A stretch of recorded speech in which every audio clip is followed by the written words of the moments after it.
हे मित्र, तुम्हारा ये जन्म भव बंधन से मुक्त होने के लिए है। आज तुम कुछ कर सकते हो, कल जब अन्य योनियों में जाओगे तो तुम्हारे अंदर करने की सोच नहीं होगी। करने की सोच केवल एकमात्र 83,99,999 योनियों से बड़ी महामहिम ये मानव योनि में है। बस मैं कुछ संकल्प करके, कुछ विकल्प करके कुछ कर सकता हूं, या संकल्प विकल्प रहित होकर जीवन मुक्त हो सकता हूं, या संपूर्ण संकल्पों को भगवान के चरणों में समर्पित करके प्रेम प्राप्त कर सकता हूं। अन्य किसी योनि में नहीं, देवता में भी ये सामर्थ्य नहीं है। केवल पुण्य प्रताप का भोग देवता करते हैं, नरक में केवल पाप का भोग होता है। अन्य योनियों में पाप और पुण्य दोनों का भोग होता है, लेकिन मनुष्य ऐसे नवीन सत्कर्म कर सकता है जिससे पाप और पुण्य दोनों को बाधित करके सच्चिदानंद भगवान में स्थित हो जाए, बच जाओ। ये केवल मानव देह में तुम कर सकते हो। ये जो निद्रा, भय, आहार, मैथुन, ये किसी भी योनि में आपको प्राप्त होता रहा है, हो भी जाएगा। कोई जीव ऐसा नहीं है जिसको ये दुर्लभ हो। दुर्लभ मानव देह पाकर, ये दुर्लभ नहीं है। दुर्लभो मानुषो देहो देही नाम क्षण भंगुरः तत्रापि दुर्लभम मन्येत वैकुंठ प्रिय दर्शनम। ये दुर्लभ मनुष्य देह है, पर सावधान, किसी भी क्षण नष्ट हो सकती है। इस दुर्लभ मानव देह की दुर्लभता क्या है? भगवान के प्राण प्यारे भक्तों का दर्शन, संग, संभाषण और अध्यात्म की हृदय में स्थापना और उसका जागरण अर्थात भगवत साक्षात्कार। अगर ये नहीं है जीवन में तो हमसे अच्छे पशु हैं। तिनते खरसूकर श्वान भले जड़ता बस जे न कहें कछुए जरि जाओ सुजान की नाथ बिना जो जिए जग में तुम्हारो बिन होए। अगर प्रभु का हो के जीवन व्यतीत नहीं कर रहे तो पशु पक्षी अच्छे हैं। क्यों? क्योंकि वो अपने पाप और पुण्यों का भोग भोग कर ऊपर की तरफ उठ रहे हैं, और आप इतनी ऊंचाई पर मानव देह में स्थित होकर पतन का मार्ग चयन कर रहे हैं, पापाचरण कर रहे हैं, मनमानी धर्म विरुद्ध आचरण कर रहे हैं, तो आपकी दुर्गति होगी और वो धीरे धीरे उन्नति को प्राप्त होंगे। इसलिए श्रीपाद प्रबोधानंद जी कह रहे, सखे न जन रंजनम कुरु कदिंद्रियाणाम सदा विदेहि बहुगंजनम प्रणय भंजनम सर्वता। ना तो तुम लोक में किसी के प्रसन्नता के लिए उपाय करो कि ये राजी हो जाए, वो राजी हो जाए। सच्ची कहते हैं, एकमात्र भगवान का जिसने आश्रय लिया और भजन कर रहा है, उसके सिवा आप कुछ और उपाय करके लाख प्रकार से देख लो, कोई राजी नहीं हो सकता। लाख उपाय कर लो, ये अनुभव की बात कह रहे हैं, नहीं। आप फंसते चले जाओगे दूसरे के राजी करने में, और वो कभी राजी नहीं होगा। अगर राजी होने की बात है तो एकमात्र जो प्रभु का भजन करते हैं, ईमानदारी से जो धर्म में चलते हैं, वही राजी हो सकते हैं। प्रभु से विमुख को त्रिभुवन की राज्य लक्ष्मी मिल जाए तो भी वो राजी नहीं हो सकते। चाहे जितना आप उनके प्रति प्राण समर्पित कर दो, कभी राजी नहीं हो सकते। अगर ये बात याद रखोगे तो कभी दुखी नहीं होगे, क्योंकि आप गलती कर रहे हो। हमने उनके प्रति इतना किया, वो हमारे प्रति ऐसा नहीं कर रहे, तो पहले सत्संग में बात सुन लो और मान लो। अगर किसी के राजी करने के लिए आपने अपना अमूल्य समय दिया भगवत भजन छोड़कर, तो कभी राजी नहीं होगा। चाहे प्राण दे दो उसके प्रति तो भी राजी नहीं होगा। ये माया है। यदि अपनी निष्ठा में रहे, धर्म में रहे, भजन में रहे, तो सब राजी हो जाएंगे और तुम निर्भय हो जाओगे। और अगर दूसरे को राजी करने की कोशिश की, प्रभु का भजन छूट गया, तो तुम भयभीत हो जाओगे और वो राजी नहीं होगा। बिल्कुल परम सत्य बात, ये लिख लो, हृदय में लिख लो। ये अध्यात्म है, तुम्हारे बचाने के लिए है, तुम्हें सुख पहुंचाने के लिए है, तुम्हें जीवन मुक्त करने के लिए है। हे सखे, हे मित्र, ना जनरंजनम कुरु। लोगों की वृत्तियों को राजी करने में अपना समय नष्ट मत करो। प्रभु को राजी करने में अपने समय को सार्थक करो। तो जापर कृपा राम की होई, तापर कृपा करे सब कोई। एक राजी हो गया तो विश्व ब्रह्मांड राजी हो जाएगा, और एक से विमुख होकर विश्व को तुम राजी करने की कोशिश करो, कभी राजी नहीं होगा। इसलिए न जनरंजनम करो, किसी की राजी होने के लिए अपने अमूल्य समय को नष्ट मत करो। धर्म पूर्वक व्यवहार करो और निरपेक्ष हो जाओ। राजी रखो हरिजू को, प्रभु को। न कुरु कदिंद्रियाणाम, इन दुष्ट इंद्रियों को मनोरंजन मत करवाओ। ना कुरु कदिंद्रियाणाम, इन इंद्रियों को छोड़ो मत मनोरंजन करने के लिए। ये बहुत दुष्ट है, सच्ची मानिए। ये केवल हृदय जलाती रहती हैं, कुछ नहीं है पूरे त्रिभुवन में, कुछ नहीं है। एक भगवान के सिवा आनंद नाम की चीज नहीं है। मन मलिन है, इंद्रियां मलिन है, इसलिए आपको ऐसा लगता है इसमें आनंद है। नहीं, सच्ची मानिए, एक दिन जब आनंद का आपको अनुभव होगा प्रभु के जनित, तब आप देखोगे तो त्रिभुवन में कहीं कोई आनंद नाम की चीज नहीं। जैसे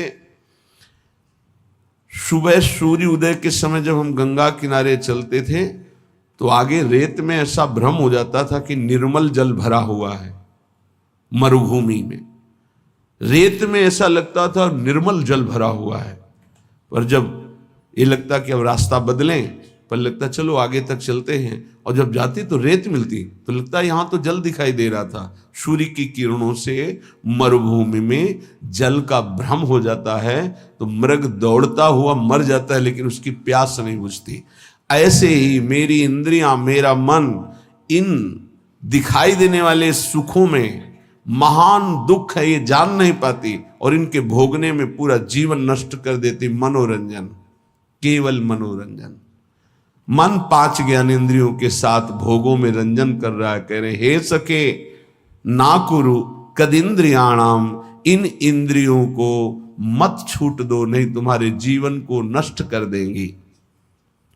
सदा विधेय बहुगंजनम, जैसे बने वैसे इनकी विषयों से प्रीति को तोड़ दो, हठ पूर्वक तोड़ दो, विवेक के द्वारा तोड़ दो, भगवत समर्पित करके छोड़ दो। जैसे बने वैसे इंद्रियों से भोग भोगने की लालसा ये मिटा दो, तो तुम मनुष्य जीवन का लाभ भगवत प्राप्ति कर पाओगे। विधेय बहुगंजनम, बहुगंजनम, जैसे बने तुमसे वैसे हठ पूर्वक ज्ञान के द्वारा, भक्ति के द्वारा जैसे बने बचो। इन गंदी चेष्टाओं से बचो। ये मन इंद्रियां बहुत ही दुष्ट हैं, बहुत ही फुसला कर पता नहीं चलता कि हमसे गलत करवा रही हो, गलत करवा देती है। हंसते हंसते खेलते खेलते अपराध बन जाता है, मन मलिन हो जाता है। पक्का समझ लेना, पहले उत्साहित करते हैं, फिर ये डराते हैं। पूरे जीवन डर में जीना पड़ता है उसको जो अधर्माचरण करता है। कल्पनात्मक भय, सामाजिक भय, भागवतिक भय, कर्म का भय उसे दंड देता रहता है, तभी वो डिप्रेशन में पहुंच जाता है। बिना पाप कर्म के डिप्रेशन नहीं होता, ध्यान रखना। हमसे जब अशुभ कर्म हो जाते हैं और मेरा मन मलिन हो जाता है, तब चिंता, भय, शोक इनकी हो, ऐसे क्रम बाई क्रम, कभी चिंता में डूबा हुआ, कभी शोक में डूबा हुआ है, कभी कल्पनात्मक भय में डूबा हुआ है। वही मन जिसने इंद्रियों को उत्साहित करके पाप कर्म कराया, वही पूरे जीवन दंड देता है।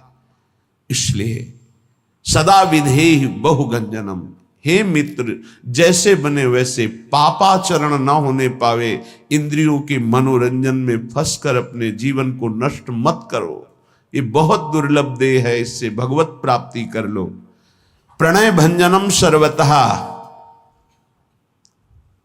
किसी से भी आसक्ति ना होने पावे किसी से भी, ममता किसी से ना होने पावे। प्रीति करो सबसे, सब जीवन सो प्रीति, रीति निबाहत आपनी, श्रवण कथन परतीति, यह जो कृपा हरिवंश की। प्रियालाल के यश कीर्तन, यही हमारे जीवन। वाणी से उनके गुणों का कीर्तन, नाम का कीर्तन, श्रवणेन्द्रिय से उनके यश का श्रवण, नाम का श्रवण, और सबसे प्रेम का व्यवहार। ममता नहीं, ममता होती देह भाव से और प्रेम होता है भगवत भाव से। माँ में, पिता में, पत्नी में, पुत्र में, सब में भगवत भाव करो। ये भगवत भाव आपको जीवन मुक्त कर देगा। और ये केवल कोरी भावना ही नहीं है, सब में भगवान है। जैसे जितने भी यंत्र चल रहे हैं ये सब एक बिजली से चल रहे हैं, पर उसका यंत्र के कारण प्रभाव अलग अलग है। वही बिजली जब बल्ब में गई, हाइलोजन में गई तो प्रकाश बन के चमक रही। वही बिजली पंखा में हवा कर रही, एसी में ठंडा कर रही, फ्रिज में और ठंडा कर रही है, हीटर में गर्म कर रही। बिजली के ये गुण नहीं है, ये यंत्रों के गुण हैं। बिजली तो एक रस सब में जा रही है। ऐसे कोई पाप कर रहा है, कोई अच्छे स्वभाव का है, कोई बुरे स्वभाव का है, ये सब शरीर और करण, इनके प्रभाव से परमात्मा तत्व निर्लेप सब में धारा की तरह प्रवाहित हो रहा है। जैसे हर यंत्र में बिजली ही बिजली है, पर उसका प्रभाव अलग है, ऐसे ही स्वभाव अलग है। परमात्मा सब में समान रूप से विराजमान है। हमें उस परमात्मा तत्व को मान करके प्रीति करनी। भक्त मान करके जानता है और ज्ञानी जानकर मानता है, बात एक ही होती है। ज्ञानी बहुत बुद्धि प्रधान होता है, इसलिए पहले वो तर्क के द्वारा उस तत्व को जानता है तब मानता है। और भक्त भाव प्रधान होता है, हृदय प्रधान होता है, इसलिए तत्काल मानता है और मानकर जान जाता है। श्रीपाद कह रहे प्रणय भंजनम सर्वता, ममता किसी से ना होने पावे, सबसे भगवत भाव से प्रीति करो। हठम ना करो, मेरी बात मान लो, हठ करके हमारी आज्ञा का उल्लंघन मत करो। श्रीपाद कह रहे बड़े कृपालु हैं महापुरुष जन। हठम ना करो, बंधने बंध जाओगे अगर मेरी बात नहीं मानोगे। श्रुतम कलत्र मित्रादि के बपुर्व्यय समीहया निवस वत्स वृंदावने। ए भाई, ये बपुर, ये शरीर, इसकी पत्नी, इसके पुत्र, इसके पिता, इसके माता, इसके भाई, इसके रिश्ते, इसके नाते, ये सब माया के बंधन है। अगर उनमें भगवत भाव नहीं करते हो तो तुम्हारा जीवन इसी मोह ममता में फंसकर नष्ट हो जाएगा। अगर भगवत भाव करते हो तो नाथ सकल संपदा तुम्हारी, मैं सेवक समेत सुत नारी। नाम जप हो रहा, धर्म पूर्वक कर्तव्य का पालन हो रहा, सब में भगवत भाव, आपका अंतिम परिणाम भगवत प्राप्ति ही होगा, पक्का समझ लीजिए। मनुष्य जीवन का परम लाभ निश्चित प्राप्त होगा। तो कह रहे हट करके इनमें आसक्ति मत करो, इनमें देह भाव मत लाओ, भगवत भाव लाओ। तो हम कैसे लावें? तो बोले आओ श्रीधाम समीहया निवश वत्स वृंदावने। अय वत्स, अय प्यारे, अय पुत्र, अय मित्र, तुम वृंदावन आ जाओ। वृंदावन में तुम्हें रसिकों का संग मिलेगा और उस संग के प्रभाव से तुम सबसे प्रेम करो, लेकिन ममता किसी से मत करो, आसक्ति किसी से मत करो, मोह किसी से मत करो, खूब नाम जप करो। इसी जन्म में तुम्हें अनेक जन्मों के पापों का जो तुम्हारा संचित भंडार है वो सब भस्म करने का अवसर है।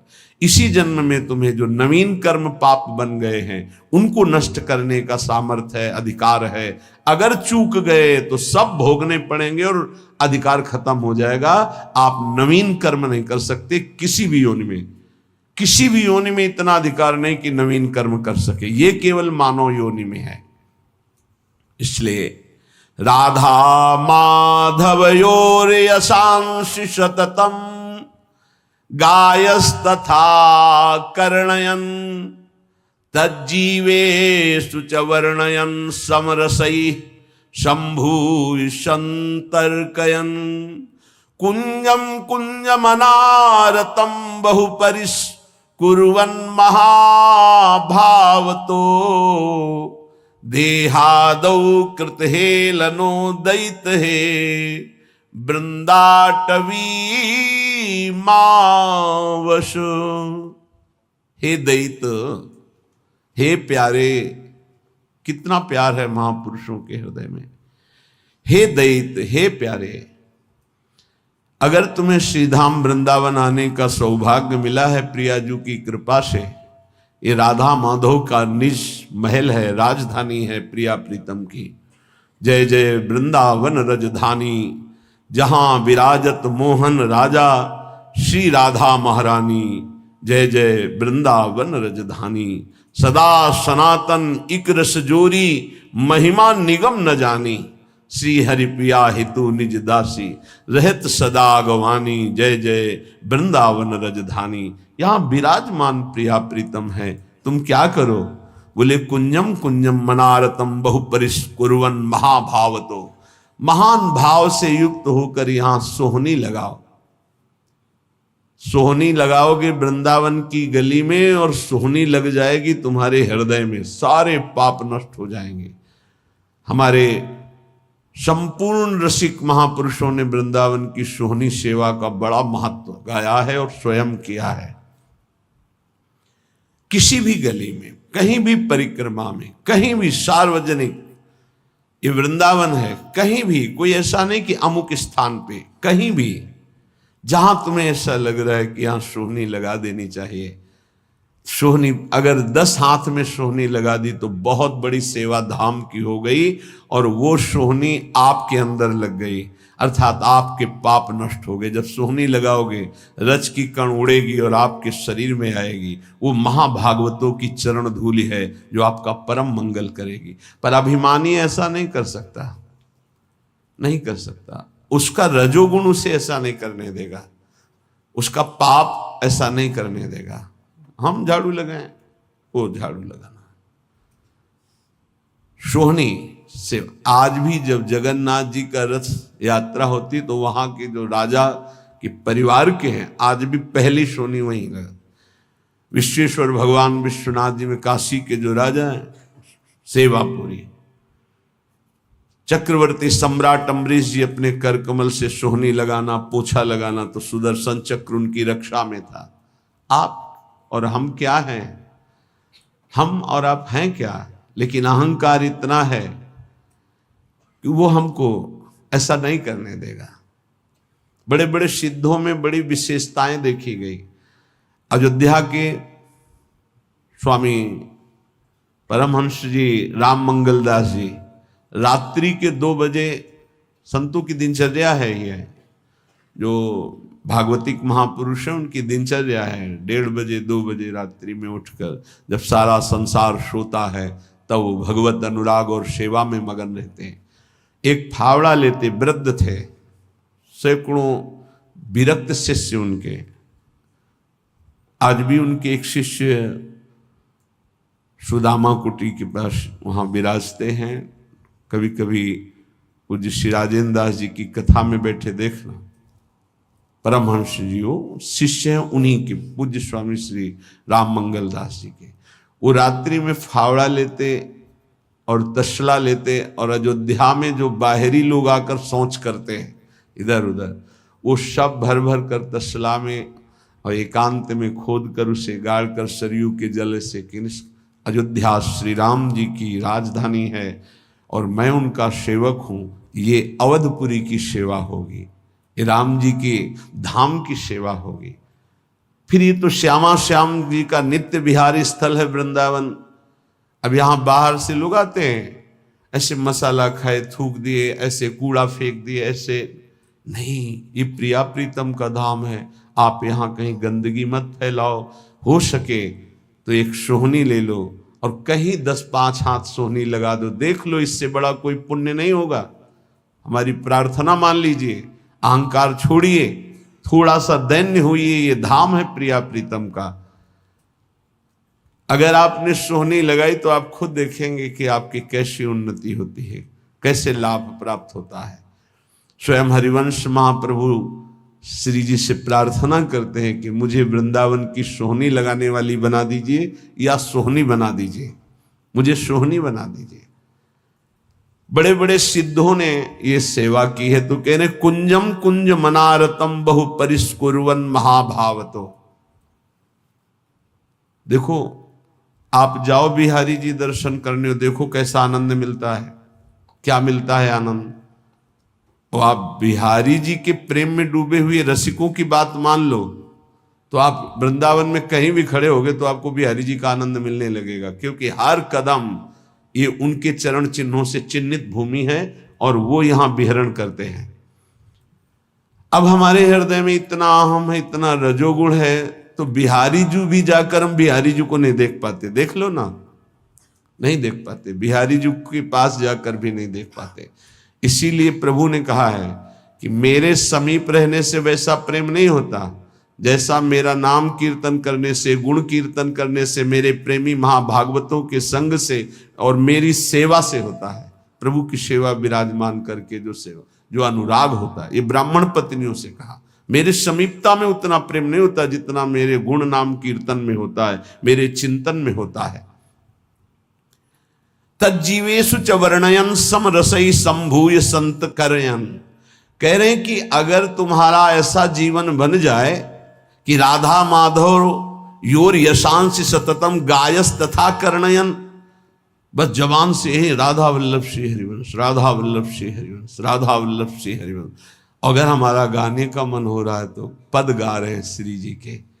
ये श्रीमद चतुरासी जी प्रेम समुद्र है। श्रीमद चतुरासी जी भव समुद्र से पार होने के लिए सुदृढ़ नौका है।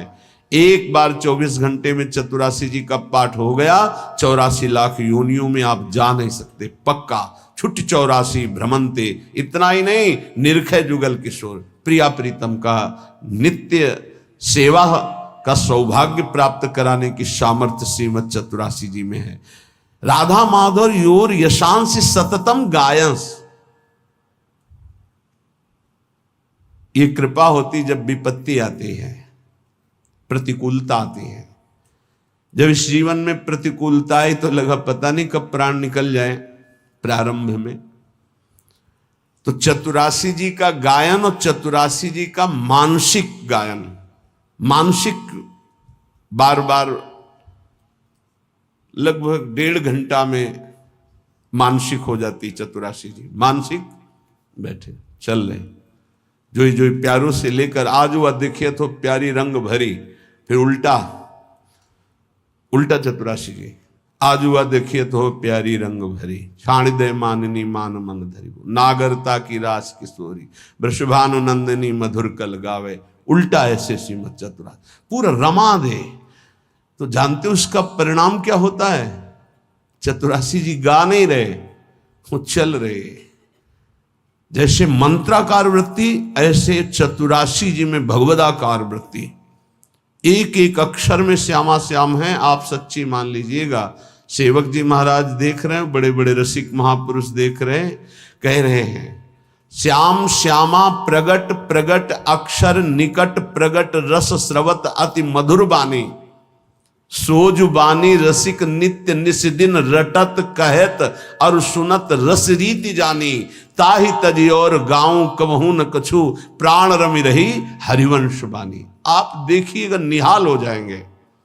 वाणी जी के गायन, वाणी जी का चिंतन, वाणी जी का बार बार पद दोहराना। हम कह रहे हैं और पद नहीं याद, एक कोई पद याद कर लो, उसी को जैसे हम मंत्र 108 बार जपते हैं, उसी को आप बार बार कीजिए। देखिए आपके अंदर कैसा आनंद और कैसा प्रकाश होता है प्रेम का। चतुरासी जी, चतुरासी जी, चतुरासी जी। आचार्य कृपा से, इष्ट कृपा से ऐसी हमको अमोघ वस्तु मिल गई है, बस पाए रतन चिन्हों नहीं दीन्हों करते डार। प्रपंच की बातें करने में जबान को कितना सुख अनुभव कराते हो आप, लेकिन चतुरासी जी एकांत में गुनगुनाने में नहीं। अगर हमें आचार्य कृपा से विरक्त मार्ग मिला है या वैष्णव धर्म मिला है, तो हम उसमें अपनी वृत्तियों को समर्पित करें। हमारे पास ये बहुत बड़ी सामग्री मन को वश में करने के लिए। चतुरासी जी का गायन पक्का समझो, पक्का। गुरु आज्ञा पर लगे तो ये बात समझ में आई। नहीं, बस पहले ये था कि गा लेते हैं, उनकी इच्छा आज्ञा है कि गा लो तो गा लेते हैं। फिर उसका जब गुरु कृपा से प्रभाव नशा चढ़ा तो अब जी नहीं सकते उसके बिना। और जी क्या सकते हैं भाव, जैसे श्वास चल रही ऐसे ऐसे रुका तो कै वाणी हरिवंश की कै हरिवंश है, नाम इसके अलावा कोई आधार ही नहीं। सेवक शरण सदा रहे अनत नहीं विश्राम। तो बोले तज्जीवेशु, ओहो हो, जिसका ये जीवन बन गया है वो जीवित ही इसी से है। धिक्कार है ऐसे साधक को और ऐसे शरीरधारी को जो भगवत विमुख मिनट गंवा दे, समय गंवा दे। बहुत बहुत कड़ुआ जीवन होता है, बहुत पश्चाताप का जीवन होता है जो जिसमें भजन नहीं होता। सच्ची माने, जिसमें नाम जप नहीं है, नाम कीर्तन नहीं, गुण कीर्तन नहीं, वो कैसे जीवित रहते हैं। यही एक बार किसी ने कहा कि भजन नहीं होता है, तो हमने कहा होता फिर क्या है। आज तक हमें यही समझ में नहीं आया कि भजन नहीं होता तो होता क्या है अंदर। तब फिर विचार में आता है कि जो किया है वो उसी का चिंतन करते हो। भजन किया नहीं, नहीं तो भजन छूट जाए ऐसा हो कैसे सकता है। ये बात हमारी समझ में नहीं आती कि भजन छूट गया और आप जीवित हैं, आप खा पी रहे हैं और आपका भजन छूट रहा है।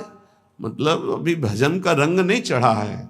नहीं, भोजन पानी जीना नींद ये सब दुश्वार होने लगता है। भजनानंदी का भजन ही जीवन। तज्जीवेशु, वो जीता ही इसी से है। ललिता ललित बजावत बीना, गुण गावत सोई जीवन जीजे। इस बात को आप पकड़ लीजिए। 10 वर्ष गुरुदेव भगवान के समीप रहकर उनकी चेष्टाओं को, एक एक चेष्टाओं को बहुत गंभीरता पूर्वक, क्योंकि महापुरुषों का संग पहले से होता रहा, ज्ञानी महापुरुषों का, तो एक एक चेष्टाओं को देखा।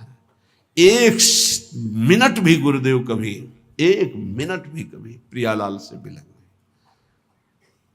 प्रसाद पा रहे हैं तो दृष्टि कहीं और है, पता चल रहा है।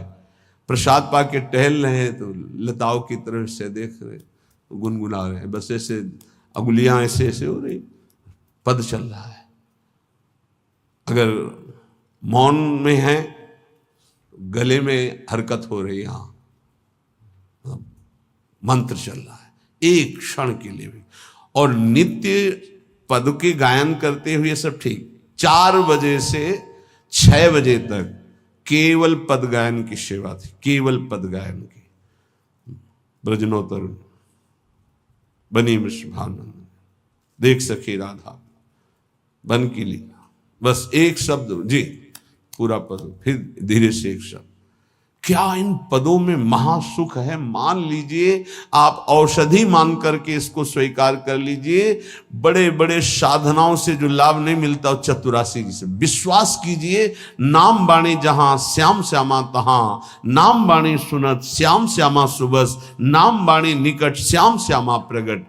तज्जीवेशु च वर्णयन समरसई संभूई संतर्कयन। बार बार लीलाओं का गायन करो, नाम कीर्तन करो। और समरसई, बहुत समझने की बात कह रहे, समरसई संभूई संतर्कयन। अपने रस वाले ही रसिक का संग करे। समरसई संभूय संतर्कयन, तर्क का त्याग करके अपने ही रस के रसिक का संग करें। और सब संतों की हम सेवा करेंगे, सब संतों को प्रणाम करेंगे, सब संतों के भाई वचन निकल रहे हैं सुनेंगे, लेकिन अंदर से हम मानेंगे और उस पर आचरण उतारेंगे तो अपने रसिक गुरुदेव के वचन। सम रसई इष्ट मिले और मन मिले, मिले भजन रस रीति। ये बहुत पकड़ने की बात है। आगे कह रहे संतर्कयन। काचे धर्मी प्रकरण में श्री सेवक जी महाराज कह रहे हैं कि जो कच्चे हैं, अभी पके नहीं हैं, जिनमें कचाई है, वो कैसे होते हैं। बोले श्री हरिवंश धर्मिन के संग आगे ही आगे जू रीति बखानत, आपने जान कहे जू मिले मन उत्तर फेर चवगुण ठानत। जाके बैठ गए। अब वो रसिक महापुरुष कृपा करके कुछ बोलना चाहते तो आगे ही आगे श्री हरिवंश धर्मिन के संग आगे ही आगे जो रीति ऐसे से ऐसा ऐसे से, और वो फिर चुप हो गए। वो कृपा करके आपको अमृत देने जा रहे थे, आप बीच में तर्क करके आपने उस अमृत की धारा को रोक दिया, तुम्हारा दुर्भाग्य। बोले कच्चे होते हैं, ये पक्के रसिक नहीं है, कच्चे रसिक हैं। क्या वो एक शब्द बोले या 4 शब्द बोल दिए, ये दिखाने के लिए कि हम बहुत विद्वान हैं, आप जो बोलना चाहते हैं उससे आगे भी हमको ज्ञान है। लेकिन आपको ये पता नहीं कि आपको केवल शब्दों का ज्ञान है, वो शब्दों में डूबकर उसका साक्षात्कार किए हुए हैं। उनको बोलने दो, वो जब शब्द बोलेंगे तो तुम्हारे हृदय में साक्षात्कार करने की योग्यता आ जाएगी। चुप रहो। लेकिन वो देहाभिमानी, वो कच्चाई उसको चैन से नहीं बैठने देती, वो आगे ही आगे फर्राटे भरने लगते हैं, ऐसे से ऐसा, ऐसे वो शांत हो जाता। घाटा हो गया हमारा। सेवक जी कहते हैं वैसे तो बड़े अनन्यता की बात करेंगे, और बैठत जाए भी धर्मिन में तब बात धर्म किए को नानत, काचे धर्मिन के सुनो छंद धर्मी धर्म मरम न जानत। थोड़े से लाभ के लिए दूसरों की सभा में बैठ करके, थोड़े सी सम्मान के लिए अपने इष्ट से अलग दूसरे का खान पान तो कीजिए रसिक मंडली माय, जिनके और उपासना तहां उचित ध्रुनाए। बैठत जाए भी धर्मिन में तब बात धर्म की एको न मानत। ये हमने देखा कि जो बौद्धिक और तार्किक प्रकृति के लोग होते हैं, फलाकांक्षी होते हैं, उनको सुधारना बहुत कठिन है। और जो बच्चा होते सहज सरल आकर के ना, उनको बहुत जल्दी उन्नति हो जाती है। तो ये ऐसे काचे धर्मी जन होते हैं कि वैष्णव तो बन जाते हैं और अपने को अनन्य कहते, पर बैठत जाए भी धर्मिन में तब बात धर्म की एको न आनत। अब कहां गया तुम्हारा अनन्य धर्म, कहां गया तुम्हारा भाव? ये कच्चापन छोड़ दो तो प्रिया प्रीतम तुम्हारे हृदय में हरिवंश प्रताप से उदय हो जाएंगे।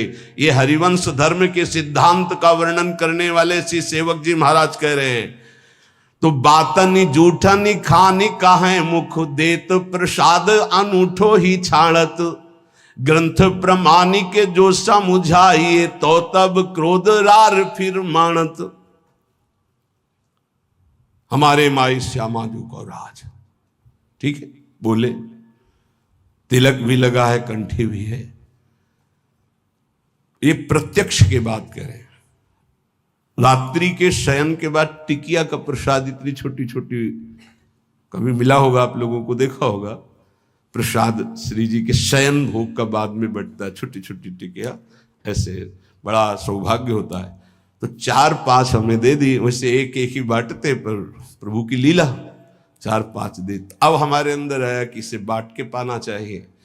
तो श्री जी के शयन के बाद महाप्रभु के मंदिर में जाकर प्रणाम करके जे तो एक वैष्णव प्रसाद ऐसे, आज तो व्रत था, तुरंत उसे उठाया। हमका कौन सा व्रत था? प्रसाद में किसी व्रत का खंडन होता है क्या? बोले नहीं, है तो अन्न। तो उनका आज प्रसाद नहीं है, अन्न है, तो कल प्रसाद कैसे हो जाएगा? ये बहुत हृदय में जलन हुई और नियम लिया, आज के बाद बिना मांगे किसी को प्रसाद नहीं देंगे। अगर कोई मांगेगा भी तो अधिकार देख कर देंगे, नहीं तो नहीं देंगे प्रसाद हम ऐसे किसी को।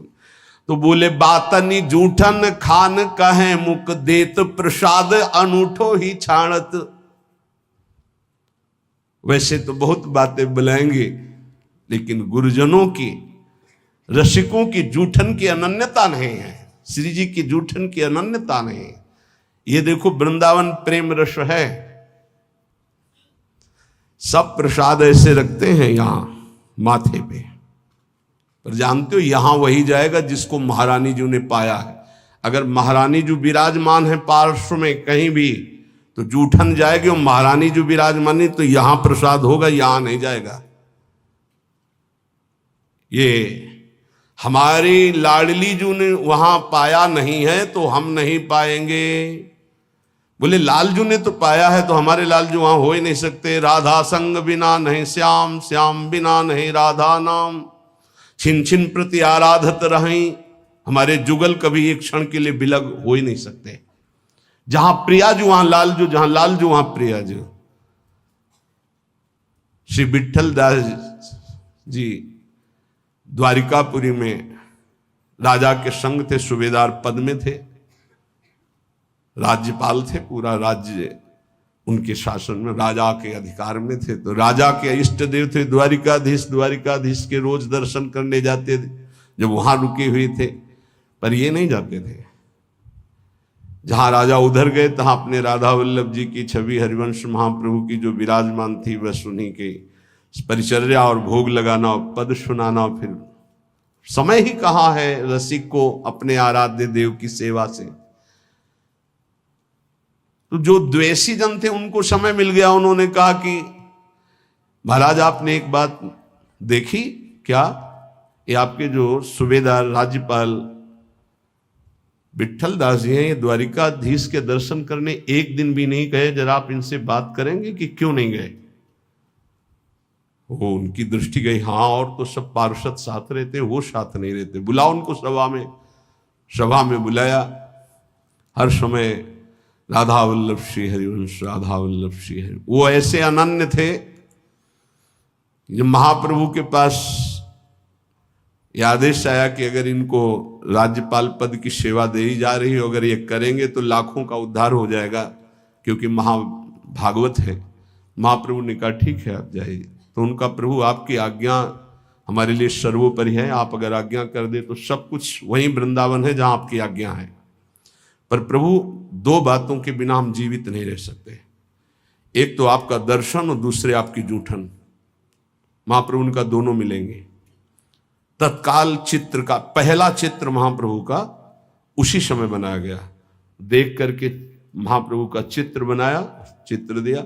और राज्यपाल के पद पे तो घोड़ों की ऐसी व्यवस्था थी कि मंगला, राजभोग और शयन भोग तीनों महाप्रभु का उच्छिष्ट विठल दास जी को रोज पहुंचता था, रोज का। बड़े भाग्यशाली जिनको गुरु का उच्छिष्ट मिले, जिनको आचार्य का इष्ट का उच्छिष्ट मिले, बड़े सौभाग्य की बात है।